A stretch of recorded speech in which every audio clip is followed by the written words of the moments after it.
urgent need for emergency power producers to help bolster Eskom's flagging power generating capacity by an additional 2,000 megawatts by late 2022 has hit snag after snag. The Energy Department has opted for power supply agreements, a move criticized by some lobby groups. This is not something we should be doing in a climate crisis, and if the government would put as much effort into pushing renewables as it seems to be in pushing fossil fuels, we would be in a much better place. 11 preferred power producing companies were announced last year. One of them being the controversial Turkish company called Karpowership.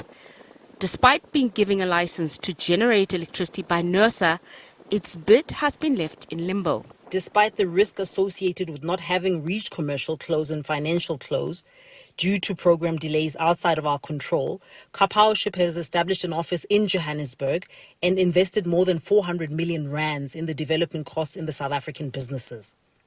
It's accused the Department of Environment of deliberately dragging its feet. Normally, the appeal process must legally be completed within 90 to 120 days. The current information from the DFFE is that this decision cannot be expected from the minister before the 1st of July 2022, which is some 353 days after the appeal was first submitted, and this is almost a year into the process.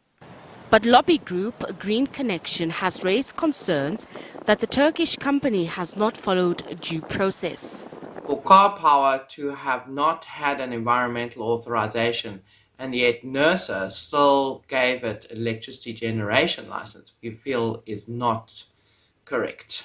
We have therefore taken them to court on this, and we certainly believe that any company, foreign or local, needs to follow the rules, and those rules involve meaningful consultation. Leave the issue of environmental challenge to environmentalists. They will take us to court, allow us to go to court. Eskom must not enter that space. They must take up energy. Karpowership is appealing the rejection of its environmental assessment.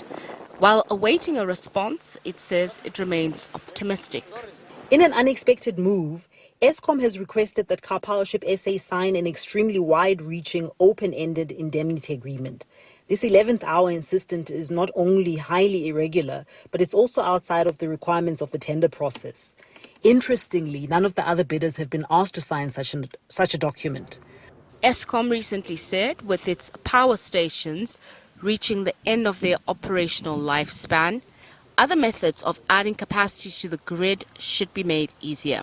This is a great opportunity for us to overlay the retirement of our power stations as they reach the end of their economic lives, to either convert them, repurpose them, repower them, or to open up that grid capacity to new sources of electricity generation. 2,000 megawatts of additional electricity would stabilize the country's electricity crisis and turn load shedding into a thing of the past. But environmental groups have questioned at what price that would come at. Nozintombi Mia, SABC News.